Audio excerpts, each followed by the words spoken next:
볼게요. 개념 설명 한번 좀 이렇게 좀 간단하게 한번 훑어보자. 알겠지? 경우의 수 문제에서 자, 이게 이제 원장님께서도 말씀하셨지만 시험 끝날 때까지 이게 마지막 개념 강의일 거예요. 이제 경우의 수를 좀 어려워하는 친구들이 조금 더 많은 것 같아서 한번 좀 보는데 너희들 얘네를 언제 쓰는지 모르는 학생들은 없잖아, 그지? 합의 법칙 언제 쓰지? 동시에? 일어나지 않는. 동시에 일어나지 않을 때. 동시에라고 가르쳐줬나? 동시에라고 했나? 동시에? 아 물론 교과서에서는 동시에라고 표현이 되는 게 맞아요. 근데 나는 연속적으로 라는 표현을 조금 더 선호한다 그랬는데. 오케이? 동시에랑 연속적으로는 사실 좀 다른 어감이잖아, 맞지? 오케이? 근데 동시에 일어나지 않을 때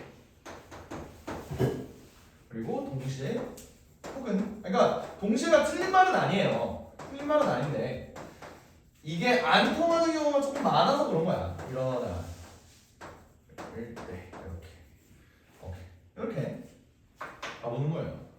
그럼 너네가 뭐 내가 가장 대표적으로 매번 예시를 때마다 이런 거 하는 거 있잖아요. 이거랑 여기랑 길이 연결이 되어 있는데 얘네가 이렇게 4개가 이렇게 연결이 되어 있고 여기는 2개가 따로 이렇게 연결이 되어 있대. 그럼 3 곱하기 4가 되잖아. 그지? 왜 곱하기요 얘네는? 연속적으로 여기 갔다가 여기를 가니까 곱하기고 맞아. 한 사건 내에서 일어나는 거니까. 그러니까 우리가 경우의 수를 구할 때 지금 목표가 뭐야? 동그라미에서 네모로 가는 그 과정 아니에요, 그지? 오케이? 그 과정에서 여기로 가는 길 3개면 우리의 목표가 끝났어? 아니라고. 목표가 완성이 되려면 연속적으로 더 일어나야 될 뭐가, 그지? 여기서 4가지 경로, 이게 곱하기. 그래서 연속적으로 일어날 때가 곱의 법칙이다. 근데 이렇게 경로 거쳐서 가는 그 과정이랑 여기랑 이렇게 한 번에 이렇게 통해서 가는 그 길이랑은 연속적으로 일어나는 일이 아니라서 더하기로 이렇게 연결을 한다. 이런 얘기 했었죠, 그지? 오케이? 그래서 너네가 봐봐. 합의 법칙과 곱의 법칙 얘네 2개 중에서 어떤 게 더 어려울까? 문제로 나온다고 하면 뭐가 더 어려울 것 같아요? 곱의 법칙. 합의 법칙은 훨씬 어려워요. 왜 그런 줄 알아? 그러니까 곱의 법칙은 숫자가 커지겠지. 곱하기를 하면 숫자는 커지겠지. 숫자가 크다고 어려운 게 아니에요. 오케이? 합의 법칙이 더 어려운 이유는 너네가 전체 경우를 다 찾아야 되기 때문이야. 오케이? 그러니까 뭔 말이냐면 곱의 법칙은 그냥 3 곱하기 4 이렇게 때리면 되는데 합의 법칙은 이거인 경우도 있고 이거인 경우도 있고 이런 모든 케이스를 우리가 다 찾아줘야 된다 이런 소리예요. 예를 들어 가장 대표적으로 70번 문제 한번 볼까? 의미하는 정수 x, y, z예요. x 더하기 2y 더하기 3z가 몇이래? 10이래. 얘를 만족하는 순서 쌍을 구하래. 그럼 우리가 얘네들을 전부 다 동시에 연속적으로 일어나지 않는 것들이기 때문에 우리가 일일이 다 구해줘야 된다고. 그거를 하나라도 빼먹으면 틀리는 거예요. 그럼 너네는 뭐라고 해? 아, 씨발 노가다 문제 족간데 이런다고 맨날. 그게 합의 법칙의 정수인 걸 어떻게 해? 합의 법칙의 핵심이 족같은 노가다는 걸 어떻게 해? 근데 너네가 그거를 빼먹지 않게 찾을 수 있는 방법이 뭐가 있느냐?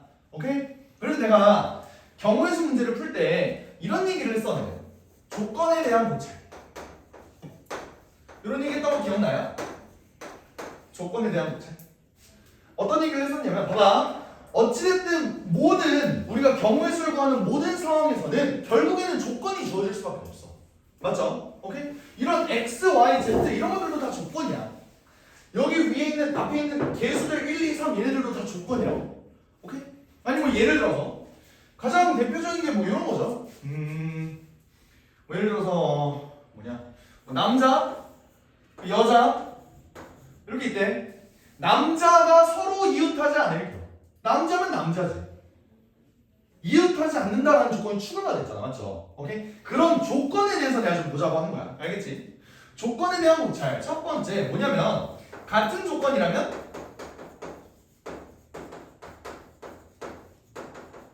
이거 칠게. 굳이 계산 다 안 해도 된다.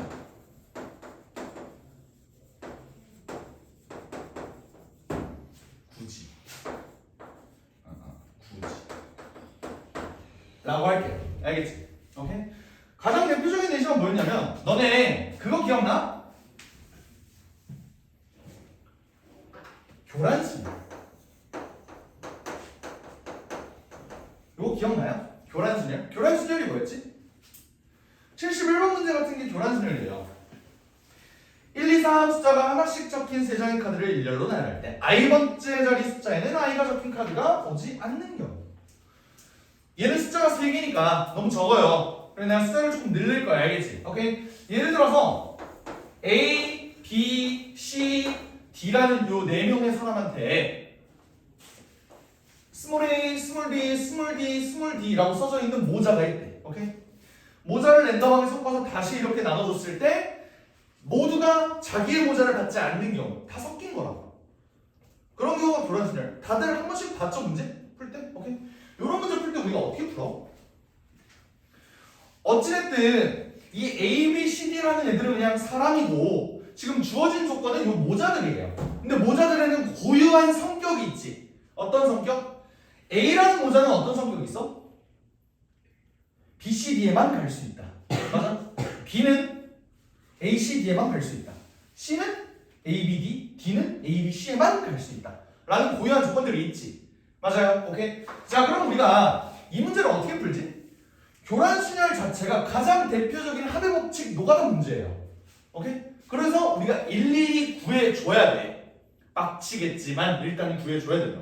그러면 하나하나 한번 해보자. 봐봐. A라는 애가 B라는 모자를 받을 수도 있고 C라는 모자를 받을 수도 있고 D라는 모자를 받을 수도 있다 그랬죠. 그렇지? 그러면 B를 받은 경우에는 B를 받은 경우를 먼저 한번 해보자고. 알겠지? 그럼 이 상황에서 B가 받을 수 있는 건 자, 원래 A, B, C, D라는 모자가 있어. 이미 A가 B를 먹어버린 거야. 알겠지? 그 상태에서 B가 가질 수 있는 건 A랑 C랑 D죠. 맞아? 그 다음에 얘가 만약에 A를 먹었다면 남은 모자는 뭐야? C, D가 나왔지. C, D를 얘네한테 교차해서 주는 방법은 D랑 C밖에 없죠. 맞아? 얘는 이제 A, D 남았어. 근데 A, D 하면 안 되지. D, A 해야지. 왜? 얘가 D를 받으면 안 되니까. 얘는 이제 A, C 남았네. 얘가 C를 받으면 안 되죠. 그러니까 A, C. 자, 그럼 잘 봐봐. 난 이걸 얘기를 하고 싶은 거예요. A라는 애가 지금 B를 받았어. 맞지? 오케이? 자, 그럼 이 상황에서 총 3가지가 나왔거든? 내가 하고 싶은 건 이거예요. 같은 조건이라면 굳이 계산 다 안 해도 된다. 라는 말이 뭐냐면, 봐봐. A가 받을 수 있는 모자는 뭐라고? B랑 C랑 D라고. 맞아? 그러면 A라는 사람 입장에서 B라는 모자를 받나, C라는 모자를 받나, D라는 모자를 받나, 조건은 다 똑같지 않아? 이 얘기 다시 봐봐. A 입장에서 B를 받나, C를 받나, D를 받나, A라는 모자를 받는 것만 아니면은 그냥 다 똑같은 조건이라고. 여기까지 이해돼? 오케이? 그러면 봐봐. 우리는 계산을 굳이 하지 않더라도 C도 똑같이 진행하면은 이거랑 똑같은 상황이 연출될 수밖에 없다. 오케이? 그러니까 이거야. 봐봐. 이 상황에서 C를 이렇게 주는 거랑 뭐가 다르냐 이거야. 뭔 말인지 알아? 이거 이해돼요? 오케이? 이거를 이렇게 C 이렇게 진행을 하나 이렇게 진행을 하나 어차피 다를 바가 없다고. 그러니까 얘는 똑같이 계산을 안 해도 3가지. 얘도 3가지. 이거야. 알겠지? 이게 같은 조건이라면 굳이 다 계산을 안 해도 된다라고 해서 내가 뭐라 그랬었냐면 이거를 사건의 대칭성이라고 그랬다. 오케이? 한 가지 예시를 더 들어줄게요. 알겠지? 지금 이것만 봐서는 좀 아리까리하지. 그지? 넘어가기 전에 교란순열에 대해서 하나만 더 볼게. 하나만 더 볼게. 봐봐. 너네 교란순열 3명이면 2가지고 4명이면 9가지고 5명이면 몇 수라고 배웠어? 44. 오케이. 한 명만 외우는 거야? 이렇게 교란순열은 숫자가 정해져 있다고요. 그 경우의 수가. 알겠지? 그래서 지금 4명일 때 9가지가 나온다라는 걸 내가 증명하는 거야. 여기까지 이해돼? 오케이? 그러면 5명일 때 한번 보자.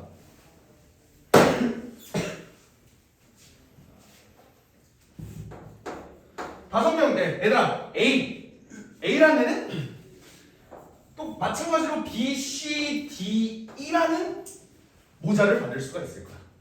여기까지 괜찮아요? 그럼 여기서 퀴즈. A가 만약에 B를 받았다면 이거의 경우의 수는 총 몇 가지일까요? 11가지. 어떻게 알았죠?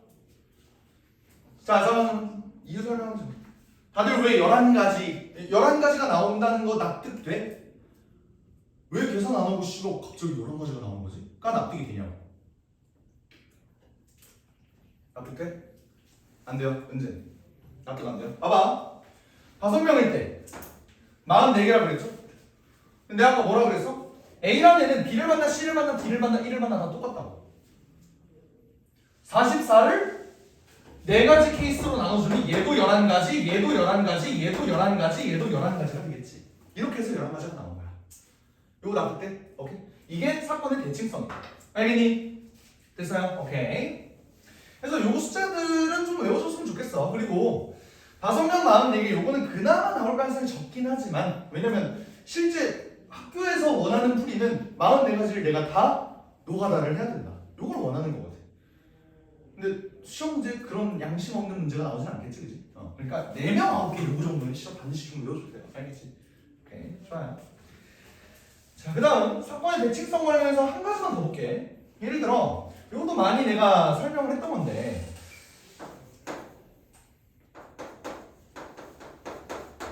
A, B, C, D, E 요 5마리를 내가 나열을 시킬 거야. 아직 너네가 뭐 어차피 다 수량 배웠잖아, 그지? 5명 나열하는 경우의 수 몇 가지죠? 120가지. 근데 내가 여기서 조건을 하나 걸게. 어떤 조건이냐면요, A가 B보다 앞에 위치해야 된다.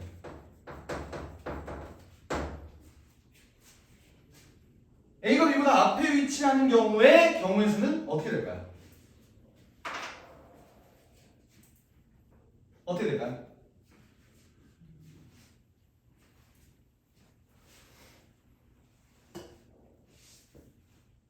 잘 생각해봐. 얘들아 봐봐. 전체 경우를 생각을 해보자. 전체 경우 A랑 B랑 같은 자리에 이렇게 겹쳐질 수 있어? 없죠. 그러면 A가 B보다 앞에 있거나 A가 B보다 뒤에 있거나 둘 중에 하나밖에 없지. 맞아? A 그 다음에 B가 오는 경우랑 B 그 다음에 A가 오는 경우 요 2가지밖에 없다고. 근데 A랑 B랑 조건이 뭐 다른 거 없죠. 그냥 랜덤하게 그냥 배열해라. 근데 그 중에서 A가 B보다 앞에 위치하는 경우를 구해라 라고 하는 거지. 그러면 전체 경우가 이거밖에 없는데 얘네는 서로 대칭성이 있잖아. 어차피 A랑 B랑 얘네는 같은 조건인데. 그래서 얘도 60까지 얘도 60까지 그냥 나누기 2를 해서 답이 60개다 라고 하면 맞아요. 오케이? 여기서 조건이 왜 씨발 A랑 B랑 왜 똑같은 거지? 라고 하는 게 니네는 지금 약간 이해가 안 된다는 표정이야. 오케이? 이렇게 한번 얘기를 해볼게. A가 B보다 앞에 위치해야 되는데 A는 여기 아니면 여기 아니면 여기밖에 못 와요 라는 조건이 추가로 있다고 해봐. 그럼 A랑 B랑 조건이 똑같아? 아니지. A는 여기만 와야 되고 B는 여기 다 되겠지, 그지? 오케이? 그러면 경우의 수는 공평하지 않겠죠. 왜? A랑 B랑 조건이 다른데.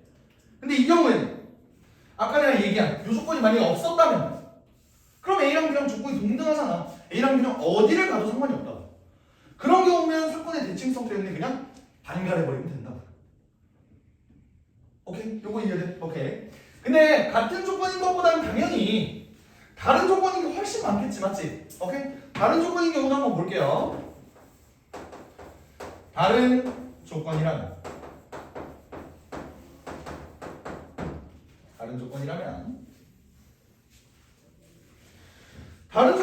자, 사실 내가 이 두 개 1번, 2번 이걸로 모든 경우의 문제를 이것만 하면 다 풀 수 있어 이렇게 얘기하는 건 솔직히 좀 어폐가 있지. 기본적인 너네가 문제를 풀 때 머리에 장착해야 되는 마인드를 지금 얘기를 해주려고 하는 거야. 알겠지? 오케이. 자, 다른 조건이라고 우리가 어떻게 바라봐야 되느냐. 첫 번째, 자, 조건에 따른 분류를 하는데 얘는 전체를 반드시 포괄하게끔.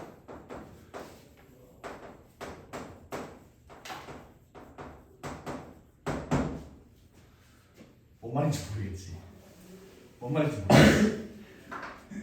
70번 문제로 다시 한번 볼게요. 10이 아니야? 오케이. 아니다, 2번 맞아 쓰죠. 전체를 포괄하게끔 하고 그 분류를 할 때는 오케이. 전체를 포괄하게끔 하고 그 다음에 최대한 적은 가지수. 오케이? 그리고 그 조건은 요것도 있다. 조건이 까다로운 놈부터 먼저.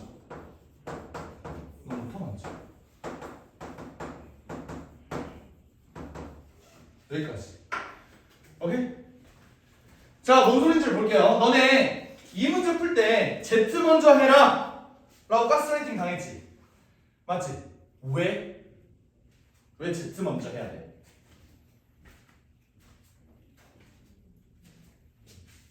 왜 Z 먼저 해야 돼? Z를 먼저 해야 되는 건 요거 때문이에요. 최대한 적은 가지수. 요거 때문에. 오케이? 자, 봐봐요. 우리는 X를 분류해도 되고 Y를 분류해도 되고 Z를 분류해도 돼. 오케이? 예를 들어 봐봐. 얘네가 의미 아닌 정수라고 했으니까 0까지 가능하지, 그지? 내가 한번 케이스를 X를 기준으로 나눠볼게.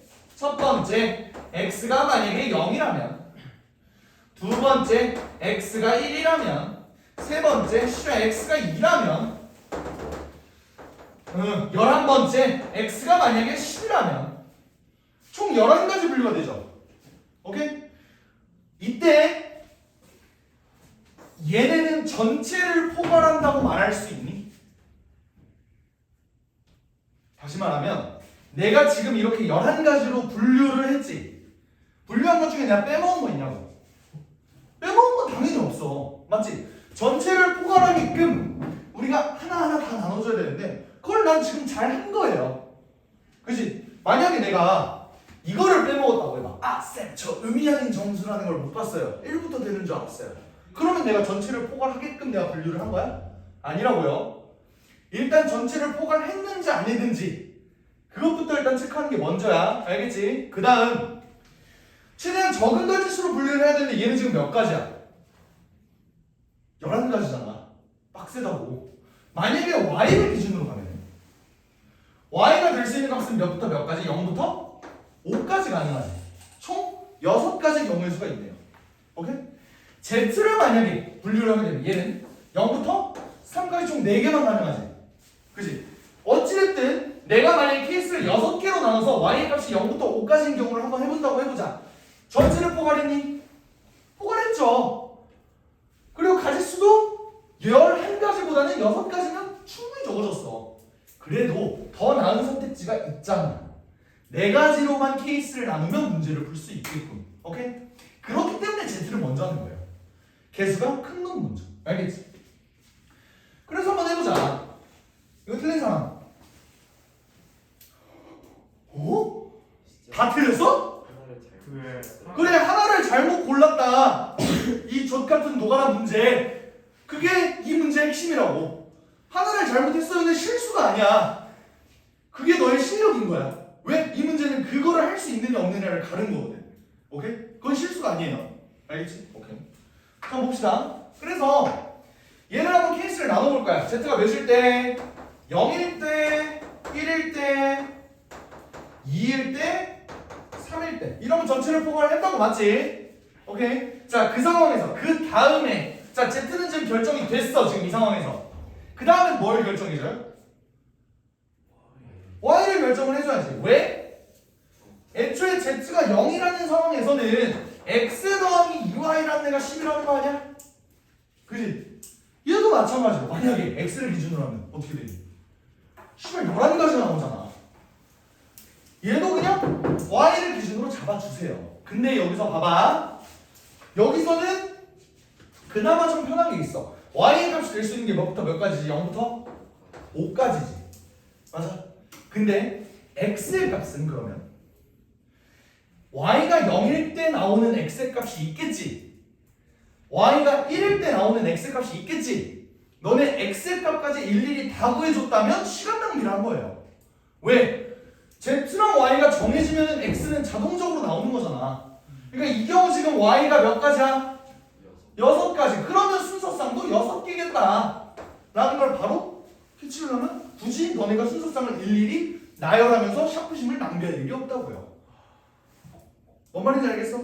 오케이? 얘는 x 더하기 y가 뭐야? 아니 x 더하기 2y가 3 넘어가면 7이죠? 그럼 y 값을 낼 수 있는 건 몇부터 몇 가지? 0부터 3까지. 그럼 총 몇 개? 4개. 굳이 x를 다 구할 필요가 없다. y가 정해지면, 아니 z, y가 정해지면 x가 정해진다 누구나. 그죠? 얘는 똑같은 방법이에요. 계속 x 더하기 2y가 이번엔 4네. y가 0, 1, 2가 되네. 그럼 얘는 3개. 또 얘는 x 더하기 2y가 몇? 1. 이번에는 y가 0, 1개밖에 안 되네. 1개. 그래서 다 더하니까 14개. 너네가 일일이 하나하나씩 이거 더하면 이거 될까? 안 될까? 하니까 개수 실수를 하는 거예요. 하나 못 빼먹었어. y가 5일 때일까요? 요거 y가 5일 때. 그래요. 그거는 뭐 그럴 수 있지. 아니야, 씨발 그럴 수 없어. 이런 식으로 가면 되는 거예요. 알겠죠? 오케이. 이렇게 문제를 풀 때 최대한 적은 가지수로 문제를 풀어야 되고요. 알겠지? 근데 얘가 사실 조건이 까다로운 놈부터 먼저라는 곳에도 사실 일맥상통해. 내가 이 개수들도 전부 다 어찌됐든 조건이라고 그랬잖아, 그렇지? 오케이. 그 조건이 가장 까다로운 놈 개수가 3인 놈. 오케이. 걔는 먼저 진행을 한다. 그런 느낌이야. 알겠지? 경우의 수 이제 뭐 더 볼 건 없고, 설명해줄 거 중에서 일단 뭐 경우의 수까지만 해서 질문 한번 받아볼까? 68부터 72. 또 질문하고 싶은 거 있니?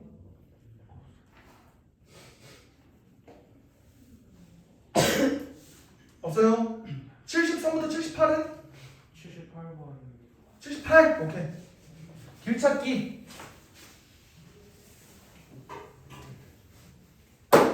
길찾기.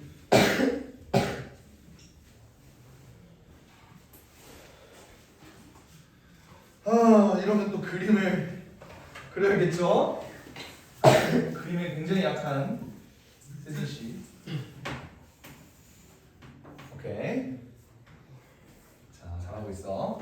으쌰, 으쌰, 으쌰. 꽤나 정갈하죠? 낮추고.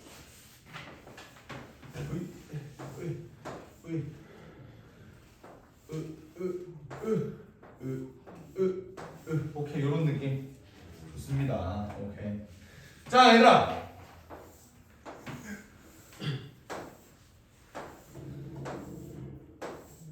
너네가 이런 문제를 풀 때 봐봐. 예를 들어서 A에서 B까지 간대. 이런 문제 풀 때 너네 어떻게 하니?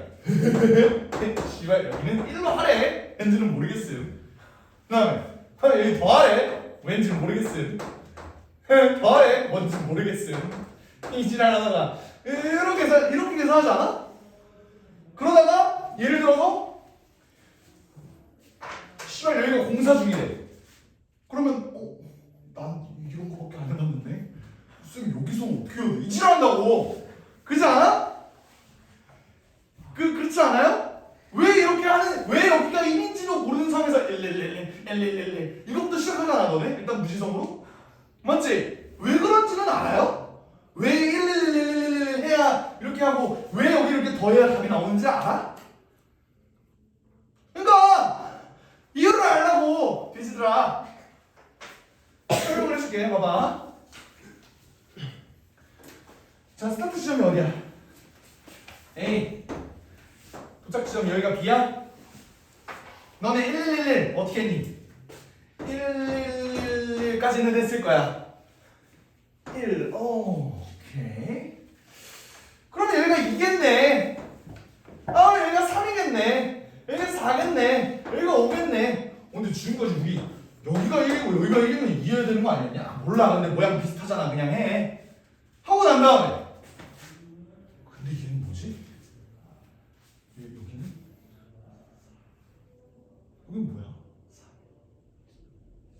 왜 3이야? 3이라고 그나마 얘기하는 애들은 다행이야. 저 그것 때문에 못 풀었어요. 이런 표정을 짓고 있는 3명이 있어요. 그럼 뭘까? 봐봐요. 얘네 원리를 일단 설명을 해줄게. 얘네는 기본적으로 합의 법칙이야. 합의 법칙. 봐봐. 여기서 여기가 왜 1111이냐? 우리는 지금 뭘 구하고 싶어? 최단 거리를 구하고 싶어. 맞아? 오케이? 그러면 우리가 목적지가 여기서부터 여기까지 가는 거면 이렇게 갔다가 이렇게 와야 되잖아. 그지? 이런 방향이 있는 게 최단 거리라고 할 수 있어? 없죠? 그러니까 우리는 무조건 오른쪽 아니면 밑으로만 가야 돼. 여기까지 이해돼요? 오케이? 그 상황에서 여기까지 갈 수 있는 최단 거리가 몇 가지야? 딱 하나! 이렇게만 갈 수 있는 거. 여기까지 갈 수 있는 것도 하나 쭉 갈 수 있는 게 한 가지밖에 없다고요. 얘도 하나. 됐어? 근데 여기서부터 가려. 왜 여기가 2냐? 2는 자 여기서 여기까지 올 수 있는 한 가지죠. 여기서 여기까지 올 수 있는 건 한 가지죠. 그러니까 여기서 일로 가는 거, 여기서 일로 가는 거를 두 개를 더한 거야. 합의 법칙. 이렇게 올 수도 있지만 이렇게 올 수도 있다 이거예요. 최단거리 입장에서 내가 뭐라 그랬어? 이 경우 아니면 이 경우밖에 없다 그랬지. 그러니까 이 점 입장에서 최단거리로 올 수 있는 거는 밑에서 이렇게 내려오는 경우나 오른쪽에서 이렇게 오는 경우 그거밖에 없다고. 그러니까 얘네 둘 이거를 이제 합해준 거야. 얘 이거를 더해줘서 얘가 이렇게 된 거라고요. 이해돼? 오케이? 얘는 2랑 1이랑 더해줬으니까 3이 됐겠지. 그럼 여기서 얘는 왜 3일까? 얘는 왜 3일까? 내가 뭐라 그랬어? 가는 방향이 밑에 아니면 오른쪽밖에 없다 그랬지. 근데 얘는 오른쪽으로 오는 방향이 있어 없어? 없죠. 그러니까 밑으로만 올 수 있잖아. 그래서 이 3이 그대로 온 거라고. 됐어? 합의 법칙이야. 합의 법칙. 그 다음에 그럼 얘는 여기는 뭐겠어? 여기로 오는 경우 4, 여기로 오는 경우 3에서 7 이렇게 된 거야. 얘는 12 이렇게 된 거고. 그럼 봐봐. 여기는 7이겠지. 왜? 오른쪽에서 오는 게 없는데. 얘도 7 이렇게 되겠죠. 나쁠 때? 그런 다음에 여기는 19, 26 이러면 끝나겠지. 뭔 말인지 알겠어? 맨날 무지성 111 이 지랄만 하다가 왜 그런지를 알아야지. 왜가 중요한 거라고. 왜냐면 너네가 조금만 변형을 하면은 문제를 못 풀거든. 내가 너네 전곡을 찌를 수 있는 그 이유가 있어요. 왜 그럴까? 나도 똑같은 짓거리를 고등학교 때 했거든. 아니 사실 중학교 때 했거든. 이렇게 하면 되는 거야. 무지성으로 이렇게 말이야. 나도 너네랑 다를 바가 없었어요. 아니 그 정도까지는 아니었던 것 같아. 그래도 너네보다는 좀 잘했던 것 같아. 하여간 뭐 그렇습니다. 그 다음에 이것도 했으면 색칠하는 문제도 한번 봐줘야겠지, 그지? 색칠하는 문제. 색칠하는 문제에서 내가 저번에도 설명했던 것 같은데 색칠하는 문제에 너네가 거부감을 가장 느끼는 경우가 뭐냐면 씨발 케이스 그러니까 안 나눠도 풀리는 경우가 있잖아. 근데 케이스를 이런 문제는 나눠야 된대. 이 문제는 또 안 나눠도 된대. 왔다 갔다 하다 보니까 너네가 이제 어떤 생각이 드는 거냐면 씨발 이 문제는 나누는 거야 안 나누는 거야 라는 생각에 일단 거부감부터 들어. 색칠 문제가 나오면. 근데 너네가 뚜렷한 기준이 없어. 어떤 기준? 이걸 나눠야겠다 안 나눠야겠다에 대한 정확한 기준이 없어. 그래서 문제를 보면 일단 화가 나. 씨발 케이스 나누는 건가? 이런다고. 그 케이스 나누는 그 기준 다시 한번 얘기를 해줄게요. 78번 질문 79번 질문 손. 오케이 색칠 한번 보자.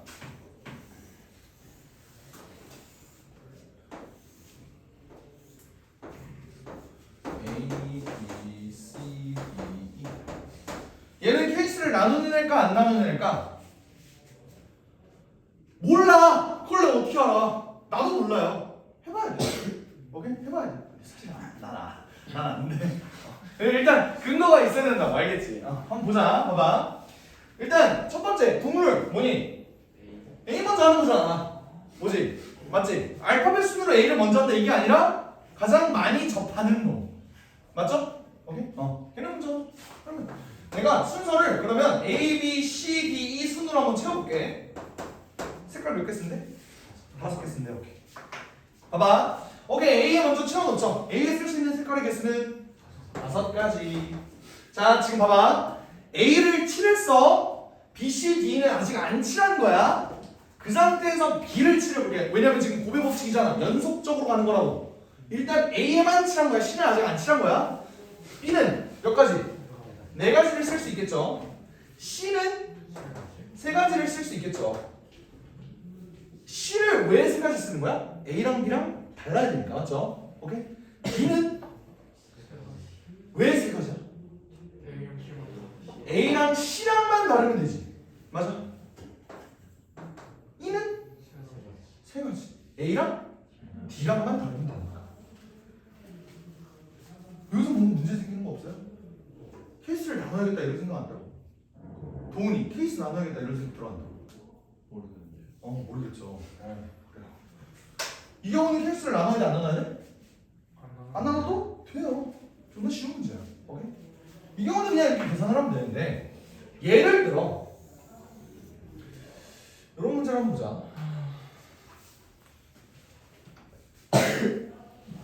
예를 들어서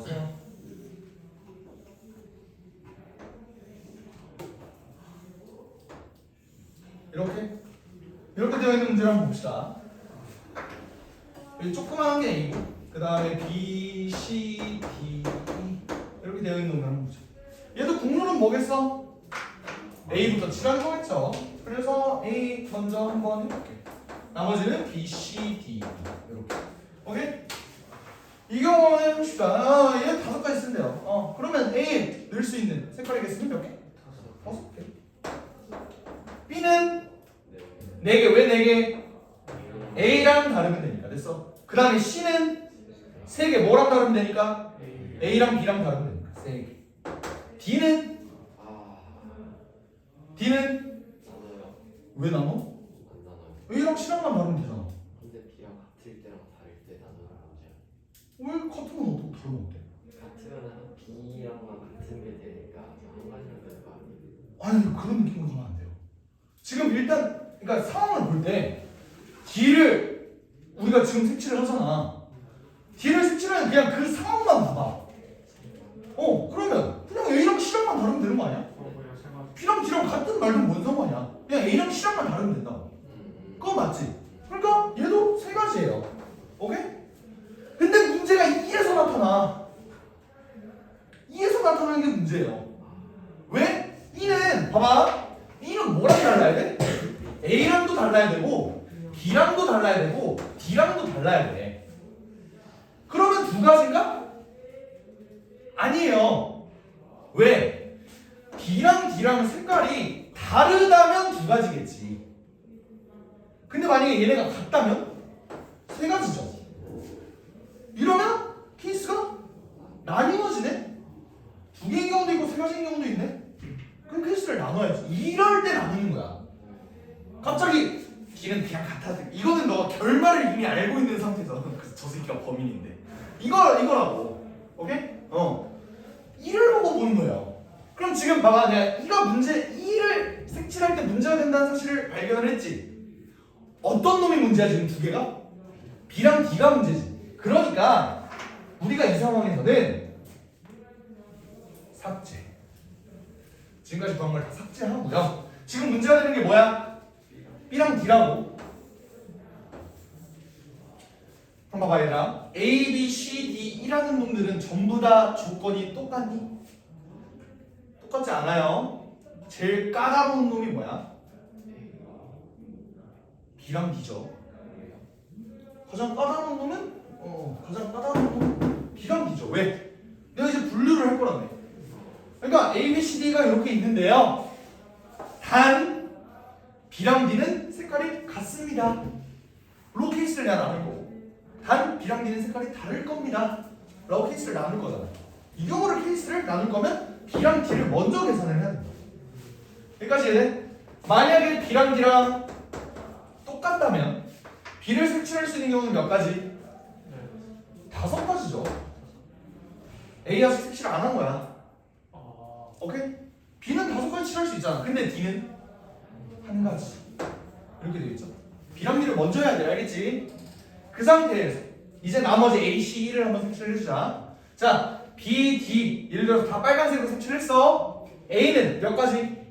4가지겠죠. 자, A, B, D가 지금 색칠이 됐어요. C는 3가지. E는 3가지. 아! 이 경우에도 C랑 E랑 같은 거랑 다른 거랑 구분해줘. 그럴 필요 없죠 이제. 알겠지? 오케이. B랑 D랑 만약에 다르다면? B랑 D랑 다르다면? 어때? B에는 5가지가 들어가는데 D에는 몇 가지 들어가? 4가지 들어가죠. 맞아? 무조건 달라야 된다. 그죠? 오케이. 그 상황에서 이제 A를 색칠을 해보죠. A는 B랑 D랑 다 달라야 되지? A는 3가지. 그 다음에 C는 A, B, B랑 다 달라야 되죠? 몇 가지? 2가지. E는 2가지. 이렇게 돼요. 이거를 전부 다 더해줘야 된다. 그 소리예요. 알겠지? 오케이. 그러니까 우리가 문제를 풀 때 색칠 문제에서 케이스를 나누는 거는 그냥 그러니까 너는 지금 결론을 보고 그냥 이렇게 한 거잖아. 정확한 근거를 가지고 우리가 케이스를 나누려면은 어떻게 해야 된다? 이런 식으로. 씨발 이거 문제네. 이거를 생각해보고 케이스를 나누는 이 소리. 알겠지? 좋아요. 이렇게 되는 거고 좀만 쉬었다가 신혈조합 쪽 계산하는 거 좀 봅시다. 알겠지?